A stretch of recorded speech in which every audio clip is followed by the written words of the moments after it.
అందరికీ నమస్కారం. నమస్కారం సార్. నమస్తే నమ్రత.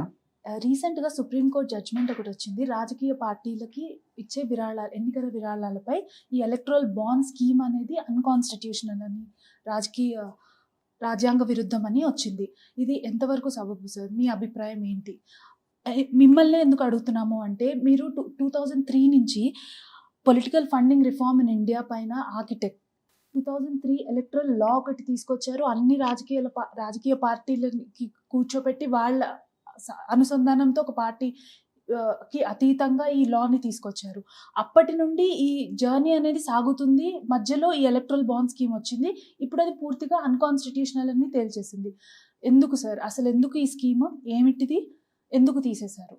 నమ్రత, ముందుగా కోర్టు తీర్పుని నేను స్వాగతిస్తున్నాను. ఎందుకంటే ఒక ప్రజాస్వామ్యంలో పార్టీలకు నిధులు మీరు ఎవరిచ్చారు, ఆ పార్టీలు ఏ నిర్ణయాలు చేస్తున్నాయి, ఈ రెండింటికి మధ్య సంబంధం ఏమైనా ఉందా, ఇది తెలుసుకునే హక్కు ఓటర్లుగా, పౌరులుగా మనకున్నది.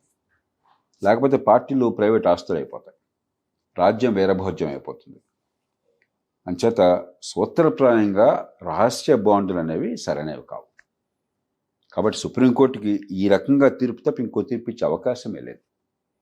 ఇది సరైన తీర్పు. అయితే అంత మాత్రం చేత సమస్య పరిష్కారం కాల. ఈ తీర్పు అవసరము, ఇది సరైంది. మౌలికమైన సమస్యలు కొంచెం లోతైనటువంటివి. మీరు అన్నట్టుగా ఈ చట్టం వచ్చింది 2003లో FDR లోక్సత్తా ప్రమేయం వల్ల. నేను ఆనాడు తెహల్కా స్కామ్, యువతకు చాలామంది తెలియకపోవచ్చు, గుర్తుండకపోవచ్చు. తెహల్కా స్కామ్ అంటే ఆనాడు తెహల్కా అనే పత్రిక వీడియో కెమెరాల్లో బంధించింది. డబ్బుల్ని ప్రత్యక్షంగా తీసుకోవటం సీనియర్ రాజకీయ నాయకులు, ప్రభుత్వంలో అధికారం ఉన్నవాళ్ళు, అధికారంతో సంబంధం ఉన్నవాళ్ళు డబ్బులు ప్రత్యక్షం తీసుకోవడానికి వీడియో కెమెరాలో బంధించారు, క్యాష్. సరే, దేశంలో బోడు దుమారం చెలరేగింది. వీళ్ళు డబ్బులు తీసుకున్నది. పాప ఒక ప్రధాన పార్టీ అధ్యక్షుడు, జాతీయ అధ్యక్షుడు రాజీనామా చేయాల్సి వచ్చింది. అలాగే ఇప్పుడు పార్లమెంట్లో గందరగోళం అయింది. దేశం అంతా కూడా అట్టుడికిపోయింది. ఆ నేపథ్యంలో నేను లోక్సత్తా తరపున అందరు రాజకీయ నాయకుల్ని, జాతీయ స్థాయిలో పెద్దవాళ్ళందరినీ కలిశాం. మీరు తన్నుకుంటారు, ఒకరి మీద ఒకరు ఆరోపణలు చేసుకుంటారు, ఆ దుమారం జరుగుతుంది, పక్కన పెట్టండి, అది తర్వాత చూద్దాము. కానీ దీన్ని ఒక అవకాశంగా తీసుకుందాం. రాజకీయ మొత్తాన్ని మార్చలేము, అక్రమ ఖర్చును ఆపలేము, దానికి వేరే పద్ధతులు కావాలి. కానీ కనీసం నిజాయితీ అయిన రాజకీయానికి పెట్టాల్సిన నిజాయితీ అయిన ఖర్చుకి డబ్బులు వచ్చే ఏర్పాటుని చట్టబద్ధంగా ఏర్పాటు చేద్దాం. ఎందుకంటే ఓట్ల కొనుగోలు కోసం పెట్టే ఖర్చు, కోట్లాది రూపాయలు ఎన్నికల్లోకి పెట్టే ఖర్చు మనం ఆపడానికి వేరే పద్ధతులు కావాలి. దానికి ఈ చట్టాలు, ఈ పద్ధతులు సరిపోవు. కానీ కనీసం మీరు పార్టీ నడపాలి అని చెప్పంటే బోళ్ళంత ఖర్చు అవుతుంది. పార్టీ ఆఫీస్ కావాలి, పార్టీలో బోళ్ళంత అధ్యయనం చేయాలి, రీసెర్చ్ చేయాలా, ప్రయాణాలు చేయాలా, మరి ప్రచారం చేయాలా, సభలు పెట్టుకోవాలా, వీటన్నిటి ఖర్చు అవుతుంది. రాజకీయం పవిత్ర రాసంగా మొట్టమొదటి నుంచి కూడా లోక్సత్తా నినాదాన్ని ఇచ్చింది. నిజమైన రాజకీయం చాలా పవిత్రమైన కార్యక్రమం. పవిత్రమైన కార్యక్రమానికి నిధులు కూడా నిజాయితీగా వచ్చే ఏర్పాటు ఉండాలి కదా. అది పవిత్రమైనది అన్నట్టయితే నీ చావు నువ్వు చావు, ఏం చేస్తావు మీద, కానీ పవిత్రమైన పని చేయని చెప్పి ఎట్లా సాధ్యమవుతుంది? అన్యాయం జరుగుతుంది, అక్రమాలు జరుగుతాయి. కాబట్టి నిజాయితీ అయిన రాజకీయానికి నిజాయితీగా డబ్బులు సేకరించి ఏర్పాటు చేస్తే ఈ అప్రతిష్ట ఉండదు నాయకత్వానికి. మీరు పార్టీ నడపడం కోసం చెప్పి 1,00,000, 2,00,000 తీసుకుని అది అకౌంట్ చేయకుండా క్యాష్ రూపంలో తీసుకుని మీరు దాన్ని జేబులో పెట్టుకున్నారో ఖర్చు పెట్టారో తెలియదు పార్టీ కోసం. తర్వాత రేపొద్దు నిర్ణయాలు డబ్బు ఇచ్చారు కాబట్టి వాడి కోసం ఫేవర్లు చేశారో, అందరినీ సమానంగా చూస్తారో తెలియదు. సహజంగానే అపోహలు ఉంటాయి, చాలా సందర్భాల్లో అన్యాయం జరుగుతుంది. అంచేత రాజకీయ పార్టీల నిర్వహణకు కావాల్సిన డబ్బు, అలాగే ఎన్నికల నిజమైన ప్రచారం కోసం కావాల్సిన డబ్బు నిజాయితీగా చట్టబద్ధంగా సేకరించే ఏర్పాటు కావాలని నేను వాదించాను. ఆనాడు దేశంలో మహామనందరినీ కలిసాం. మన తెలుగునాడు మనకు చెందిన పెద్దలు పివి నరసింహరావు, మాజీ ప్రధానమంత్రి, అప్పుడు పెద్ద దిక్కు దేశానికి, ఆయన్ని కలిసాం. అలాగే ప్రణబ్ ముఖర్జీ, అప్పుడు ప్రతిపక్షంలో కాంగ్రెస్ పార్టీలో అగ్రనాయకులుగా ఉన్నారు రాజ్యసభలో ఆనాడు. అట్లాగే మన్మోహన్ సింగ్ గారిని కలిసాం. మన్మోహన్ సింగ్ గారు రాజ్యసభలో ప్రతిపక్ష నాయకుడు, కాంగ్రెస్ పార్టీ తరఫున నాయకుడిగా ఉన్నారు అప్పుడు. అలాగే ఆనాడు ఈ తెహల్కా ఆరోపణలు ఎదుర్కొంటున్నటువంటి జార్జ్ ఫెర్నాండెస్ని కలిసాం. ఆనాడు న్యాయశాఖ మంత్రిగా ఉన్నటువంటి అరుణ్ జైట్లీ, మరి బీజేపీ పార్టీ అధ్యక్షుడు కాకపోయినా కూడా పార్టీని శాసిస్తున్నటువంటి అగ్రనాయకుడు ఎల్కే అద్వానీ గారు. ఇలా దేశంలో మహామహులందరినీ కలిసి వారందరినీ ఒప్పించాం.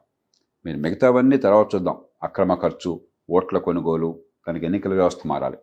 కనీసం దీన్ని ఒక అవకాశంగా తీసుకుని పార్లమెంట్లో మీరు దుమారాలు రేపుకోండి, ఒకళ్ళు ఆరోపణలు చేసుకోండి, కోర్టులు కల్లా ఏదో జరుగుతుంది. కానీ ఇది ఒక అవకాశంగా తీసుకుని రాజకీయ పార్టీలు నిజాయితీ అనే రాజకీయం కోసం, అవసరమైన రాజకీయం కోసం నిజాయితీగా నిధుల సేకరణ ఏర్పాటు చేద్దామని చెప్పని అందరిని ఒప్పిస్తే అందరూ అద్భుతంగా కలిసి వచ్చారు. అప్పుడు నా కోరిక మీద కాంగ్రెస్ పార్టీలో ఒక అంతర్గత కమిటీ ఏర్పాటు చేశారు.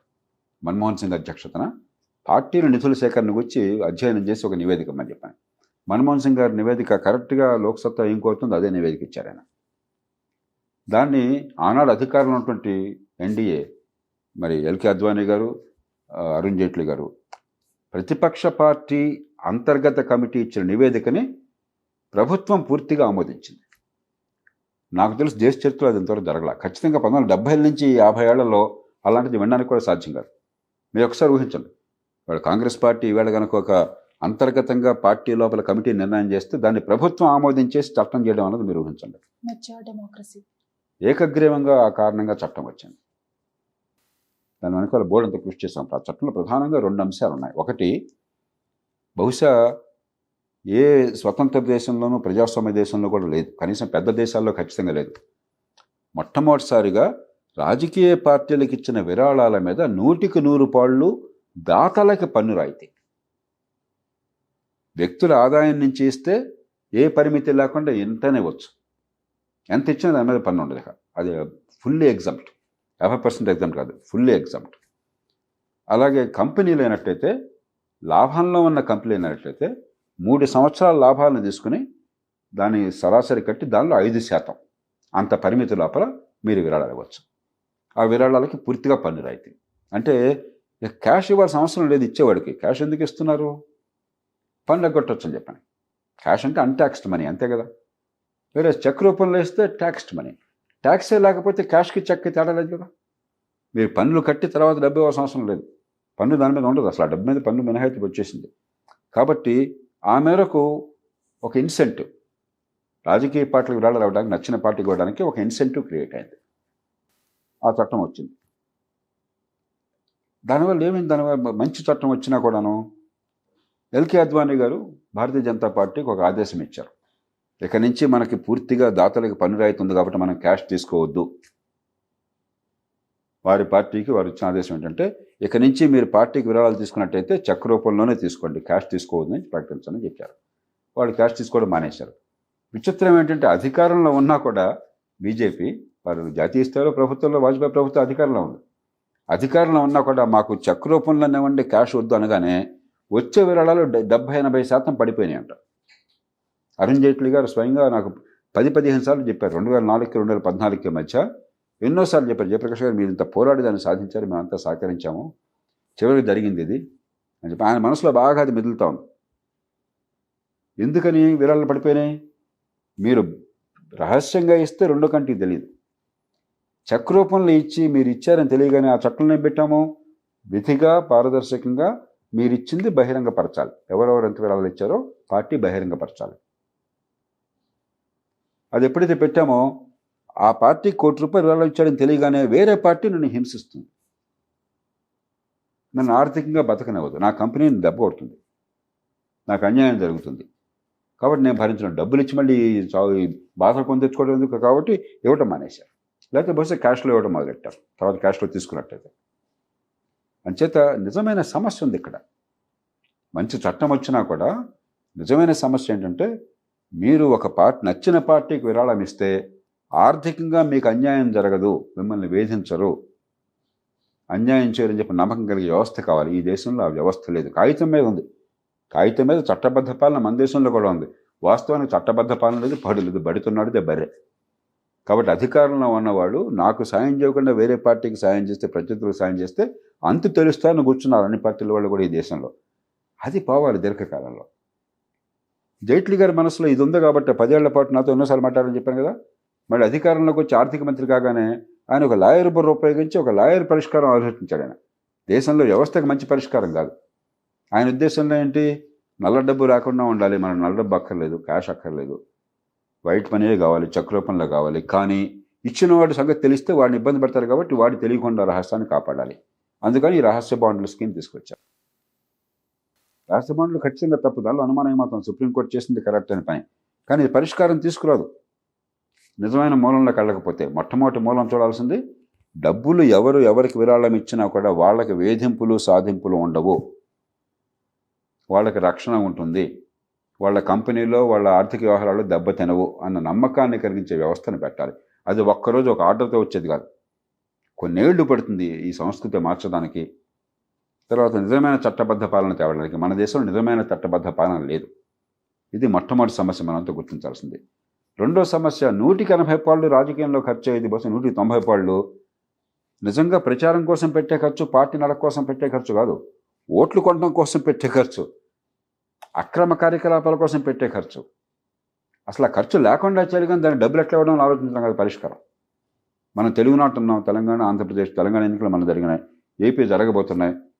ప్రేక్షకులు ఎవరన్నా గుండె మీద చేసుకుని అడగండి. 15, 20, 30 కోట్ల రూపాయలు ఖర్చు లేకుండా మీకు ఎక్కడన్నా ఎన్నికల్లో పోటీ చేసే అవకాశం తెలుగునాట ఉందా? అసెంబ్లీకి, లోక్సభకి 50-60 కోట్లు కనీసం లేకుండా పోటీలో అసలు మీ బరిలో ఉండే అవకాశం ఉందా మీకు? ఇదంతా అక్రమ ఖర్చేనా 190 పాళ్ళు. మీరు నిజాయితీగా ప్రచారం కోసం పెట్టే ₹1 కోటి గురించి మాట్లాడుతున్నారు, లేదా 70 లక్షల గురించి మాట్లాడుతున్నారు, 50 లక్షల గురించి మాట్లాడుతున్నారు. అక్రమంగా ఓట్ల కొనుగోలు కోసం పెట్టే 15 కోట్లు కొనసాగుతుంటే మనకేదో సామెత ఉంది, మనం చీమలు పోయే కంతను పెట్టుకుంటే ఏనుగులు పోతూ ఉన్నాయి, చీమల గురించి పట్టుకుంటున్నాం మనం. అసలు సమస్య పెద్దది.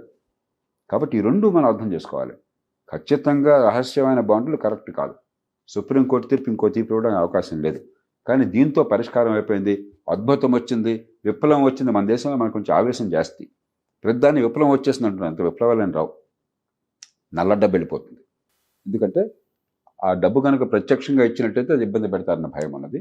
రెండోది, అక్రమ కార్యకలాపాలకి నల్ల డబ్బే కావాలి, తెల్ల డబ్బు ఉపయోగం లేదు. అంచేత ఈ రెంటినే మార్చాలి. రాజకీయ పార్టీలు కానీ ప్రభుత్వాలు కానీ వ్యక్తుల ఆర్థిక భవిష్యత్తుని శాసించే అవకాశం లేకుండా చట్టబద్ధ పాలన కట్టుదిట్టం చేసి రాజకీయ సంస్కృతిని మార్చాలి ఒక పక్కన. రెండో పక్కన అసలు ఎన్నికల్లో అక్రమ ఖర్చు అవసరం లేకుండా, క్యాష్ ఖర్చు, ఓట్ల కొనుగోలు అవసరం లేకుండా ఎన్నికల వ్యవస్థను మార్చాలి. ఈ రెంటిని మార్చడానికి మనం పూనుకోకపోతే ఇవన్నీ తాత్కాలికమైనవి. కానీ ఈలోగా ఒక ప్రిన్సిపల్, ఒక చిన్న అడుగు, ఇది సరైనది కాదు, రహస్యంగా విరాళాలు తీసుకోవడం కరెక్ట్ కాదు, మీరు వ్యవస్థను మార్చాలనే సంకేతం వెళితే ఆ మేరకు మంచిది. సార్, మీరు అన్నారు కదా ఇప్పుడు, సరే డబ్బులు లేకుండా ఏ ఆర్గనైజేషన్ పనిచేయదు, అది పొలిటికల్ పార్టీ అవ్వనివ్వండి, ఈవెన్ ఎన్నికల పోటీలకు కూడా డబ్బులు కావాలి. మరి ఐడియల్గా ఏ పద్ధతి అయితే బెటర్? ఫండింగ్ స్టేటే, గవర్నమెంటే ఫండ్ చేయొచ్చు కదా, అప్పుడు అసలు ఈ చిక్కుముళ్ళే ఉండవు కదా. దీనిపైన మీ అభిప్రాయం? నమ్రత, గవర్నమెంట్ ఎవరికి ఫండ్ ఇస్తుంది? ఏ రూపంలో వస్తుంది? మీకు ఎన్నికల్లో పోటీ చేయాలి, నాకు ఎన్నికల్లో పోటీ చేయాలంటుంది, గవర్నమెంట్ వచ్చేసి డబ్బులు ఇచ్చేస్తున్నా పోటీ చేయమని చెప్పని. ఎట్లా ఇస్తుంది? ఏ ప్రమాణాల ప్రకారం ఇస్తుంది? ఎంత మేరకు ఇస్తుంది? ఒకవేళ ఇచ్చినా కూడా అక్రమంగా పెట్టే ఖర్చును ఎవరు భరిస్తారు? నాకు ఎలక్షన్లో పోటీ చేయాలంటే ఎమ్మెల్యేగా 30 కోట్లు ఖర్చు అయింది, గవర్నమెంట్ 30 కోట్లు ఇవ్వాలన్నా? అంటే నువ్వు ఓట్లు కొనుక్కోవడం కోసం గవర్నమెంట్ డబ్బులు ఇవ్వాలన్నా నీకు? సొమ్ము పోయి శని పట్టే.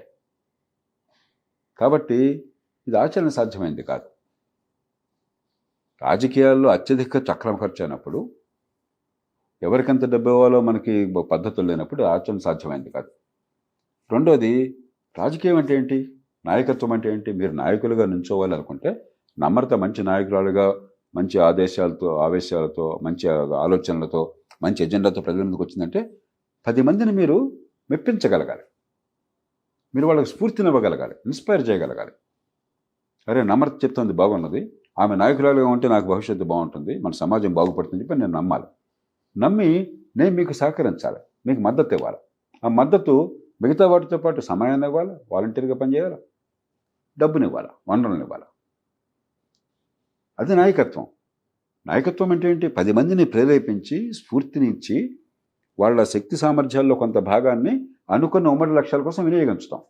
అది లేకుండా నేను ఎన్నికలు పోటీ చేద్దామన్నది, గవర్నమెంట్ డబ్బులు ఇవ్వండి, ఏంటి ఇది తమాషా అనేదేమన్నా?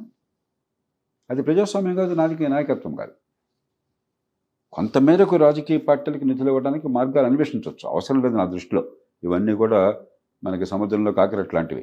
మీరు 100 కోట్లు అక్రమ ఖర్చు పెడుతుంటే ప్రభుత్వం ఖజానా నుంచి మళ్ళీ లక్షలు మీకు ఇచ్చేది పెద్ద బోడి ఉపయోగమే ఉంది. కొన్ని ఇవ్వాలనుకున్నట్టయితే జర్మనీలో ఒక పద్ధతి ఉన్నది. మీకు వచ్చినటువంటి ఓట్లను బట్టి గుర్తింపు పొందిన పార్టీలకి ఓటుకి ఎంత అని చెప్పని చాలా పరిమితమైన డబ్బు ఇస్తారు. దాంతో కనీసం పార్టీ నడవడానికి ఇబ్బంది ఉండదు.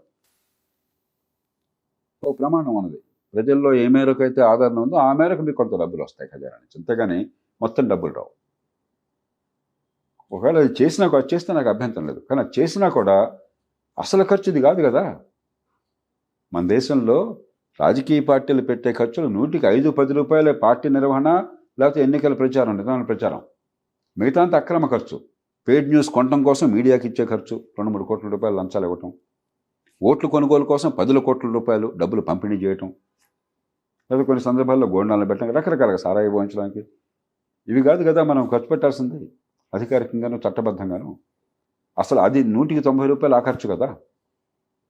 అంచేత పబ్లిక్ ఫండింగ్ అనేది ఇంద్రజిత్ గుప్తా కమిటీ చెప్పింది. అంతకు మునుపు అస్సాం నుంచి వచ్చినటువంటి న్యాయశాఖ మంత్రి గారు ఆధ్వర్యంలో చెప్పారు. ఇవన్నీ చెప్పారు. కానీ పాతకాలపు సోషలిస్ట్ ఆలోచనలు అన్నీ ప్రభుత్వం చేయాలి, పన్నుల డబ్బులు చేయాలని చెప్పాను. ఇది ఆచరణ సాధ్యమో కాదు, అవసరమో లేదు, దానివల్ల పరిష్కారమో రాదు. పరిమితంగా ఏమన్నా కావాలంటే ఆలోచించవచ్చు. నేను కూడా ప్రతిపాదించాను. మరి దానివల్ల పెద్దగా తేడా ఉండదు. మీరు పెట్టే 1,000 కోట్ల రూపాయలు, లక్షల కోట్ల రూపాయలు, ఈ డబ్బంతా 1000కి 1 రూపాయి కూడా ఉండదు. సార్, ఒక ఎంపవర్డ్ సిటిజన్కి తెలుస్తుంది. మీరు అన్నట్టు పొలిటికల్ పార్టీస్లో 90% వేరే వాటి ఖర్చు అసలు పని కన్నా సైడ్ ట్రాక్ చేయడానికి, ఎక్కువ ఓటర్స్ని కొనడానికే అవుతాయి అని. సరే, అసలు ఈ ఆర్టీఐ పరిధిలో పొలిటికల్ పార్టీస్ని తీసుకొస్తే అట్లీస్ట్ మాలాంటి పబ్లిక్కి తెలుస్తుంది కదా, మేము వెళ్ళి అడగొచ్చు మీరు దీనికి చేస్తున్నారేంటి. మంచి ప్రశ్న అడిగాను అన్నమాట. పొలిటికల్ పార్టీస్ ఆర్టీఐ పరిధిలో ఉన్నాయి. నేను అదృష్టం కొద్దీ పాలనా సమాచారం ఆర్టీఐ చట్టం తీసుకోవడంలో కూడా అరుణారాయ్ నేను ప్రధాన పాత్ర వహించాం. నేను ప్రత్యక్షంగా పొలిటికల్ పార్టీస్ పేరు కూడా ప్రస్తావించి పెట్టాలని నిర్ణయం చేశాను. కానీ మిత్రులంతా మంచి సూచన చేశారు. మీరు మరీ అతి అలవమైన ఆదర్శంతో రాజకీయ పార్టీలని చట్టం కింద ప్రత్యక్షంగా తీసుకొస్తే ఈ పార్టీలుగా చట్టం చేయాల్సింది, వాళ్ళు చట్టమే చేయకుండా ఆగిపోతే కొంచెం జాగ్రత్తగా ఉండడం చెప్పాను. అందుకని నేను రాజకీయ పార్టీలు ప్రత్యక్షంగా ఆ ప్రస్తావన లేకుండా చాలా జాగ్రత్తగా చొప్పించాను. ఏమన్నాను దానిలో, ఏ సంస్థ అయినా సరే, ప్రైవేటు సంస్థ అయినా కూడా ప్రభుత్వం నుంచి ప్రత్యక్షంగా కానీ పరోక్షంగా కానీ గణనీయమైన సాయం పొందినట్టయితే, సబ్స్టాన్షియల్ అసిస్టెన్స్, అప్పుడు ఆ సంస్థ పబ్లిక్ అథారిటీ ఉంది. ఆ సంస్థ కూడా పారదర్శకంగా పనిచేయాలా, సమాచారం ప్రజలకు వాళ్ళని పెట్టాం. దానిలో రాజకీయ పార్టీలు ఆటోమేటిక్గా వచ్చేస్తాయి. ఎందుకని అప్పటికే ఈ 2003 చట్టం వచ్చింది. లోక్సత్తా ఎఫ్డీఆర్ ప్రతిపాదన తీసుకొచ్చిన చట్టమే. ఆ చట్టం వచ్చింది కాబట్టి పన్ను రాయితీ ఉంది. ఇప్పుడు పన్ను రాయితీ, ఒక పార్టీ 1000 కోట్లు ఉన్నాయనుకోండి విరాళాలు, 1000 కోట్ల మీద పన్ను రాయితీ ఎంత ఉంది? 300 కోట్ల రూపాయలు పన్ను రాయితీ దాతలకు ఉన్నది. పార్టీకి ఈ విరాళాలతో నిమిత్తం లేకుండా పార్టీకి ఎలాగో పన్ను రాయితీ ఉంది. రాజకీయ పార్టీలు ఆదాయం పన్ను కట్టవు, స్వచ్ఛంద సంస్థలు కూడా కట్టవు, ఎఫ్డీఆర్ ఆదాయ పన్ను కట్టదు, ఏ సంస్థ కట్టదు, అవసరం లేదు, దానికి ఎగ్జాంపుల్ ఉన్నాయి. అంటే పరోక్షంగా మీరు ప్రభుత్వం నుంచి సామన్నట్టే కదా. కాబట్టి ఆటోమేటిక్గా మీరు పారదర్శకంగా ఉండాల్సిందే. చట్టం కింద ఉన్నారు వాళ్ళు, దానిలో అనుమానం లేదు, దానిలో ఏమాత్రం సందేహం లేదు. కానీ రాజకీయ పార్టీలు మేమే రాజ్యాన్ని శాసిస్తున్నాం, మీరు మాకు చెప్పేది ఏంటి, చట్టం ఏంటి, తూనా బోర్డు అని చెప్పంటే దానికి చూడాలి. అందుకని చాలా సందర్భాల్లో జాతీయ స్థాయిలో ఇన్ఫర్మేషన్ కమిషన్ ఆదేశాలు ఇచ్చింది, రాజకీయ పార్టీలు ఈ చట్ట పరిధిలో ఉన్నాయి అని చెప్పని. అలాగే కోర్టులు ఈ చట్ట పరిధిలో ఉన్నాయి. మన దేశంలో ఏంటంటే బడుతున్నాడు బరే. కొన్ని సందర్భాల్లో కోర్టులు కూడా మేము ఈ చట్టం కింద రాం, మేము ఇది చెప్పక్కర్లేదు, ఆ చట్టంలో ఏం పెట్టాము, రాజ్యాంగ పరిధిలో ఉన్న ప్రతి ఒక్క సంస్థ అన్నాం. రాజ్యాంగ పరిధిలో కోర్టులు ఉన్నాయి. ఒకనొక హైకోర్టు వివరాల్లోకి వెళ్ళను నేను, వితండవాదన చేసింది. మనం రాజకీయ పార్టీలని అంటున్నాం, మిగతా సంస్థలు అంతకంటే వేరుగా లేవు. ఒక హైకోర్టు, ఒక ప్రధానమైన ఒక ప్రెసిడెన్సీ హైకోర్టు ఒక వాదన చేసింది. ఏమైనా వాదన చేసింది, మేము రాజ్యాంగం కింద రాలా, బ్రిటిష్ రాణి మమ్మల్ని ఏర్పాటు చేసింది, ఆ రోజుల్లో మేము ఉన్నాం కాబట్టి మాకు ఇది వర్తింతుందని చెప్పిన వితండవాదం చేశారు. అంటే పార్టీని తిట్టగా, ఈ దేశంలో నాకు బలం అంటే, నాకు అధికారం అంటే చట్టం నీకు వర్తిస్తుందిగా నాకు వర్తించినటువంటి ఒక విపరీత ధోరణి ఉన్నది. పార్టీల్లో కూడా ఆ ధోరణి ఉన్నది. అదర్వైజ్ ఇప్పుడు పాలనా సమాచార హక్కు కింద పార్టీలు వచ్చి తీరతాయి. అలాగే స్వచ్ఛంద సంస్థ కూడా ఈ పన్ను రాయితీలు ఉన్నవి, గణనీయమైన స్థాయిలో రాణి సాయిపోయిందని దానిలో వచ్చి తీరతాయి. సార్, చివరి ప్రశ్న సార్, మీరు అన్నారు కదా ఎక్కువ సామాన్యులు కూడా ఫండింగ్ చేసే కెపాసిటీ ఒక ఇన్స్టిట్యూషనలైజ్ చేయాలి అని. కానీ ఇప్పుడు ఎలక్ట్రల్ బాండ్ స్కీమ్లో కూడా లెస్ దెన్ 1% ఉన్నారండి సార్ సామాన్యులు. అందరూ ఆ 1 crore ఆ ఎక్కువ ఫండింగ్ ఇచ్చే వింగ్ వాళ్ళే ఉన్నారు. సామాన్యులు మేము కూడా మాకున్న పరిధిలో మేము ఇవ్వగలిగే ఇన్స్టిట్యూషనల్ కెపాసిటీ ఏదైనా ఉందా ఇండియాలో? లేకపోతే అందుకనే ఇప్పుడు అమెరికాను తీసుకొని, అమెరికాలో అధ్యక్ష ఎన్నికలకి, ప్రైమరీ ఎన్నికలు, ప్రాథమిక ఎన్నికలు పార్టీ లోపల జరిగేవి కానీ, లేకపోతే జనరల్ ఎన్నికలు పార్టీల మధ్య జరిగే ఎన్నికల్లో కానీ పబ్లిక్ ఫండింగ్ ఉన్నది. మీరు ఖజానా నుంచి డబ్బులు కావాలంటే సాయం ఉంది, కానీ దానికి రూల్స్ ఏం పెట్టారు? మీరు చాలా ఎక్కువ మంది నుంచి కొద్ది మొత్తాల విరాళాలు, ఒక్కొక్కరి నుంచి కొద్ది మొత్తం కానీ చాలా ఎక్కువ మంది నుంచి స్వీకరిస్తే దానికి మ్యాచింగ్ వగేరా కొన్ని రూల్స్ ఫార్ములాస్ ఉన్నాయి. మీకు పబ్లిక్ ఫండింగ్ ఖజానా నుంచి సాయం లభిస్తుంది. అలా కాకుండా ఒకళ్ళిద్దరి నుంచే కోటాను కోట్ల డాలర్లు తీసుకుంటే మీకు సాయం లభించదు. కాబట్టి మన దేశంలో కూడా నిజంగా రాజకీయ పార్టీ ఒక పార్టీలాగా పనిచేస్తే మన దేశంలో ఏమవుతుంది? పార్టీలు ప్రైవేట్ ఎస్టేట్లాగా పనిచేస్తున్నాయి. పార్టీలకు ఫండ్ ఇవ్వాలనే వాడు ఇది గుర్తించాలి. పార్టీ ప్రైవేట్ ఎస్టేట్ లాగా పనిచేస్తుంటే, సొంత ఆస్తిలాగా, వాడి ప్రైవేట్ కంపెనీలాగా, వాడి వారసత్వ సంపదలాగా పనిచేస్తుంటే మీకు నాకు వేరే పని లేదా? ఖజానా నుంచి డబ్బులు 100 కోట్లు అడుకోవటం తప్ప. పార్టీ ప్రజల ఆస్తిగా పనిచేయాలిగా, ముందు ప్రజాస్వామ్యబద్ధంగా నడవాలి కదా. ముందు పార్టీ అభ్యర్థి ఎంపిక అవుతాడు మనం నిర్ణయించాలి కదా, ప్రజలంగా లేకపోతే పార్టీ సభ్యులుగా. అలాంటిది ఏమైనా ఉందా? పార్టీ అధినాయకుడి చేతుల్లో ఉంది పార్టీ అంతా. ఈ పార్టీ నియంతృత్వం కొనసాగుతుంది. అలాంటి సమాజంలో మీరు డబ్బులు ఎట్లా ఇస్తారు? రాజ్యం ఎందుకు ఇస్తుంది? ప్రజల మట్టికి ఎందుకు ఇస్తారు? లోక్సత్తా ఉంది. లోక్సత్తా ఎన్నికలు పోటీ చేసినప్పుడు వేలాది మందిగా అడగకుండా వచ్చి డబ్బులు ఇచ్చారు. రిక్షా కార్మికులు నాకు 500, 1000 రూపాయలు జీతం పెడితే నా కళ్ళు చెమర్చనాయి. వద్దు తమ్ముడు, నువ్వు ఇంత భరించడం అంటే, లేదు సార్ చాలా మంచి కార్యక్రమం, దీనికి 1000 రూపాయలు లేకపోతే నా బతుకెందుకని చెప్పి నాకు వేల మంది ఇచ్చారు డబ్బులు, 100 మంది ఇచ్చారు కనీసం. ఎందుకని? ఈ పార్టీ మనది, ఈ లక్ష్యాలు మనకు కావాల్సిన కొంతమంది నమ్మారు. ఇవాళ నిజంగా అలాంటి ఆదర్శభావం పార్టీలను గురించి, ఎన్ని పార్టీలను గురించి ఉంది? మనం నిజాయితీగా మాట్లాడుకుందాం. పార్టీ అంటే వ్యాపారం చేసే సంస్థ, పార్టీ అంటే వాడి ప్రైవేట్ ఆస్తి, పార్టీ అంటే వాడి కోసం, వాడి కుటుంబం కోసం అన్న భావన ఉంది. కానీ పార్టీ మన కోసం, మన సమాజం కోసం, మన దేశం కోసం ఉంది. పార్టీ నా ఆస్తి, నేను పార్టీ సొంతదారిని అన్న భావం ప్రజల్లో ఎంతమంది కలిగిస్తున్నారు? కొన్ని పార్టీలు కొంత ప్రయత్నం చేస్తున్నాయి, కానీ మొత్తం మీద పార్టీలు ప్రైవేట్ ఆస్తులేనే. అలా కాకుండా పార్టీలు ప్రజాస్వామ్యబద్ధంగా పనిచేస్తే పెద్ద ఎత్తున సామాన్య ప్రజల నుంచి తలకు 100 తలకు వేయవచ్చు. అది నిజమైనటువంటి రాజకీయం అవుతుంది. పెద్ద విరాళాలు కూడా అవసరం అవుతుంది, తప్పేం కాదు అది. కానీ పెద్ద విరాళమే ఆధారపడకుండా ఈ ప్రజలు పోషిస్తే పార్టీ అప్పుడు నిజమైన పార్టీ అవుతుంది. యూరోప్లో ఉన్నాయి పార్టీలు. యూరోప్లో పార్టీలకి మెంబర్షిప్ డ్యూస్ అంటారు. ఏడాదికి 50 పౌండ్లు, 100 పౌండ్లు, ఆ రేంజ్లో. మరీ తక్కువ కూడా కాదు, మరీ భయంకరమైన ఎక్కువ కూడా కాదు. బాగా పెద్ద పార్టీ అయితే ఒక 3-4 లక్షల సభ్యులు ఉంటారు. తలా ఒక 50 పౌండ్లు, 100 పౌండ్లు వేస్తే 3 లక్షలు × 100 3 కోట్ల పౌండ్లు. చాలా పెద్ద అమౌంట్ కింద లెక్క. బ్రిటన్లో 2 పెద్ద పార్టీలు కలిసి జనరల్ ఎలక్షన్లో దేశం మొత్తంలో పెట్టే ఖర్చు ఒక 5-6 కోట్ల పౌండ్లు ఉంటే చాలా గొప్ప విషయం కింద లెక్క. మనకు ఆ డబ్బు ఒక జిల్లాకు సరిపోదు ఈ దేశంలో. అంత ఖర్చు పెడుతున్నాం మన ఓట్ల కొనుగోలు కోసం అని చెప్పని. అంత సంపన్న దేశం వాళ్ళు, ఇంత పేద దేశం ఉంది. కాబట్టి ముందు ఎన్నికల తీరు మారాలి, ఓట్ల కొనుగోలు వగైరా ఆగిపోవాలి, పార్టీలు ప్రజల ఆస్తులు కావాలి, ప్రజాస్వామ్యబద్ధంగా పనిచేయాలి, పారదర్శకంగా. పార్టీలను ప్రజలు ఓన్ చేసుకోవాలి. అప్పుడు పార్టీని ప్రజలు పోషించుకుంటారు. నాకేమాత్రం అనుమానం లేదు. నిజంగా ఎన్నికల ప్రచారం కోసమే గనక పార్టీకి డబ్బులు అవసరమో అన్నట్టయితే పార్టీకి ఏ రకమైన సాయం అక్కర్లా. పార్టీలు సరిగ్గా పనిచేస్తే ప్రజలు పోషించుకుంటారు. ఎప్పుడైతే పార్టీలు ప్రజలతో సంబంధం లేకుండా అధికార క్రీడలో మునిగిపోయినాయో, సొంత కొందరు ఆస్తిగా మారిపోయిందో, ప్రజలు పోషించడానికి సిద్ధపడకూడదు.